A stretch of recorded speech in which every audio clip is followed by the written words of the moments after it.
Senhor esteja convosco. Proclamação do Evangelho de Jesus Cristo segundo São Lucas. Enquanto Jesus e seus discípulos caminhavam, alguém na estrada disse a Jesus: Eu te seguirei para onde quer que fores. Jesus respondeu: As raposas têm tocas, os pássaros têm ninhos, mas o Filho do Homem não tem onde repousar a cabeça. Jesus disse a outro: Segue-me. Este respondeu: Deixa-me primeiro ir enterrar meu pai. Jesus respondeu: Deixa que os mortos enterrem os seus mortos, mas tu vai anunciar o reino de Deus.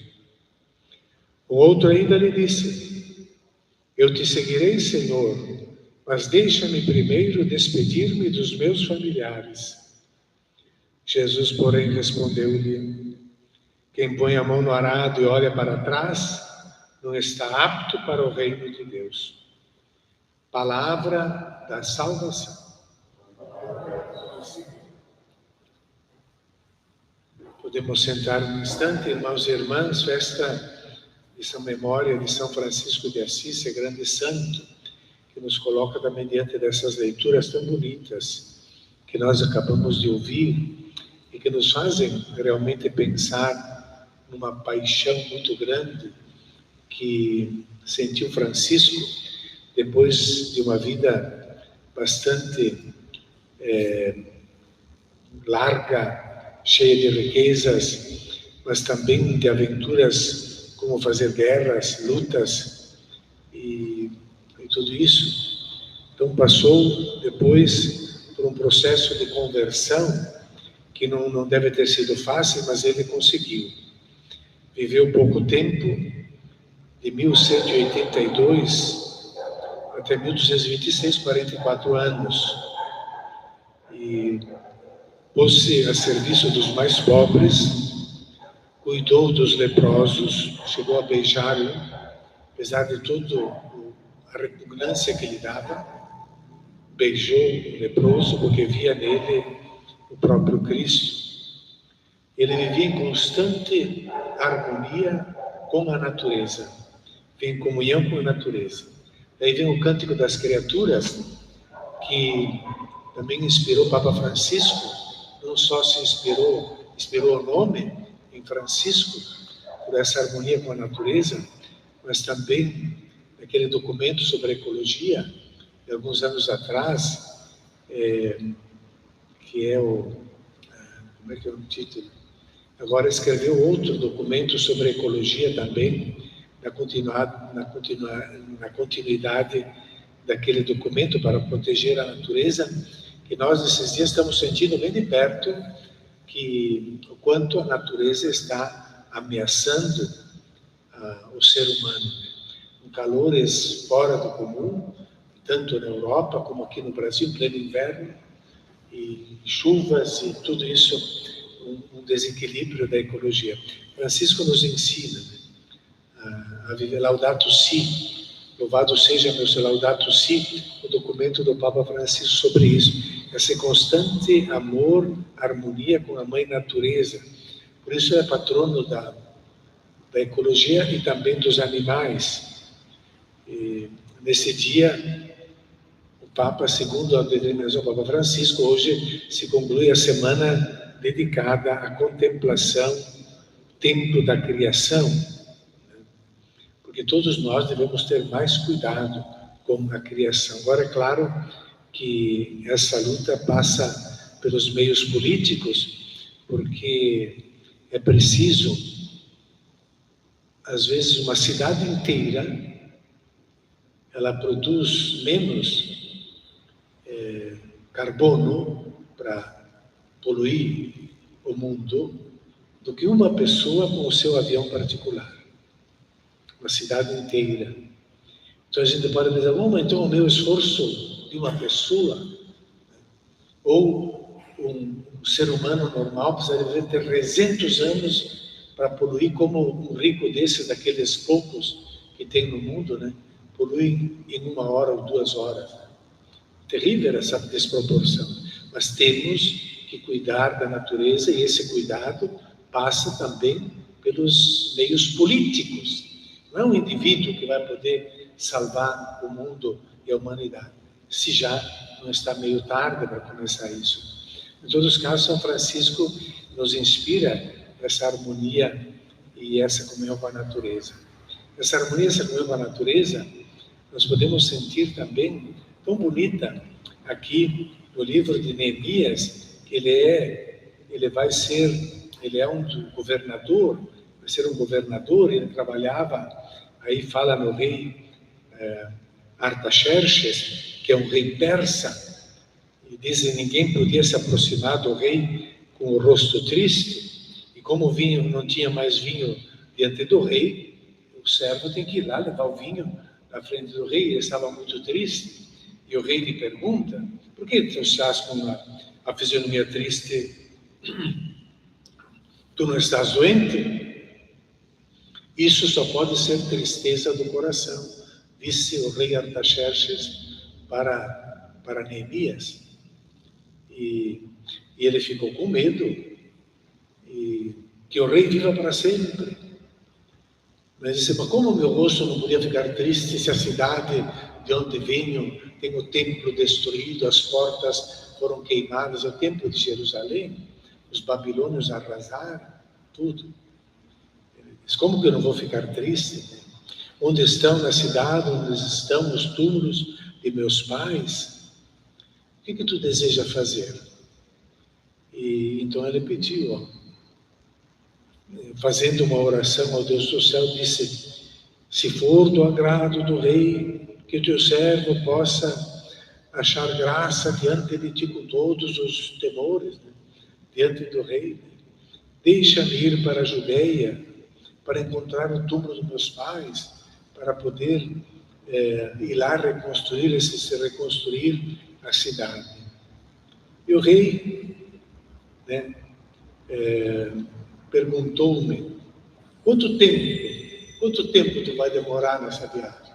Então ele deu a data e o rei autorizou. Aí ele deu um passo a mais e perguntou para ele: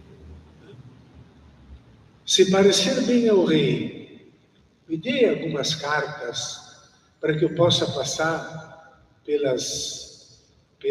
para até chegar na Judeia, para que eu possa passar para além do rio, para que não me prenda. Tem que ter uma carta do rei, será uma espécie de passaporte. Me dê uma carta, e também outra carta para Zaf, que é o guarda da floresta, para que eu possa tirar da floresta a lenha, para que ele me dê a madeira suficiente para reconstruir o templo, as portas e a minha casa. E aí ele foi, e o rei deu isso tudo. As portas da cidadela, então a cidadela é os muros ao redor da cidade, para construir tudo isso. Então ele recebeu essas cartas e foi para casa. Ele disse reconstruir lá, e o rei concedeu tudo isso para ele. A reconstrução da cidade. Ele se aproximou do rei, mas não podia ficar triste, né? E o salmo tão bonito também, esse salmo, porque mostra a mesma situação, exílio, estavam na Babilônia agora com os persas, e o salmo ele canta então, isso que nós só podemos pensar o que significa, que se prenda a minha língua ao céu da boca, se de ti, Jerusalém, eu me esquecer. Se a gente esquece certas coisas na vida, é melhor morrer. Se não tivermos uma paixão na vida, é melhor morrer. É isso que o Salmo está dizendo. O que significa colar a língua ao céu da boca, se não estar morto? Porque o morto não mexe mais a língua está colada ao céu da boca. E eles, então, esse povo, ele cantava esse Salmo 137, né? Que, ai, se eu me esquecer de ti, Jerusalém. É onde tem o culto a Deus, essa paixão por Deus. Né? Como é que podemos esquecer? Como é que eu vou cortar minhas raízes e vou ficar feliz e alegre. Não é possível. E que a minha mão se seque, e assim por diante.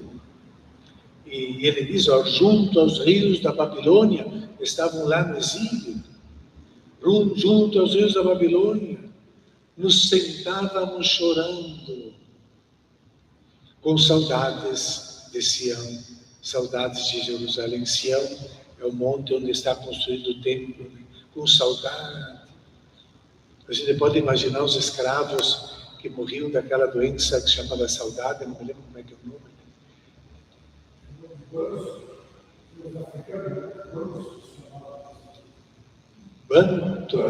Bantu. Eles morriam de saudades da África, eram arrancados, caçados como bicho para serem vendidos aqui. Essa saudade. E eles estão ali, ó, chorávamos, né? Nos salgueiros, por ali penduramos nossas harpas. Penduraram as harpas, como é que vão cantar, né?